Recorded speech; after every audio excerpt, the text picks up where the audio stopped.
Hello mga kamasters, good evening sa inyong lahat. Ito pala yung tatlong unit ko na ginawa ngayon. Almost done na siya. Kulang na lang siya ng mga railings para sa flashlight or laser. Meron na siya sa scoop. Kulang na lang siya ng barrel. Hinintay ko na lang yung 8mm na in-order ko. Yung kasahan pala is reversible siya. Pwede sa left-handed at saka right-handed.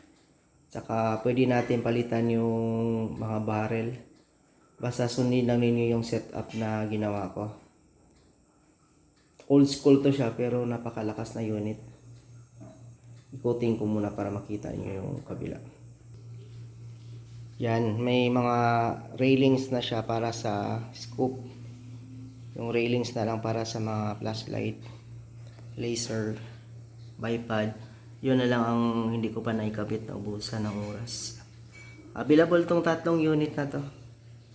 Kung sino yung interesado, PM lang sa Facebook ko. Saka na lang natin to pinturahan kasi baka ma-restricted tayo kay Facebook.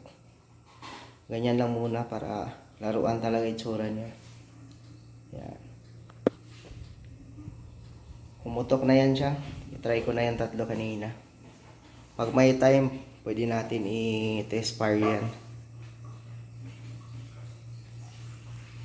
Thank you.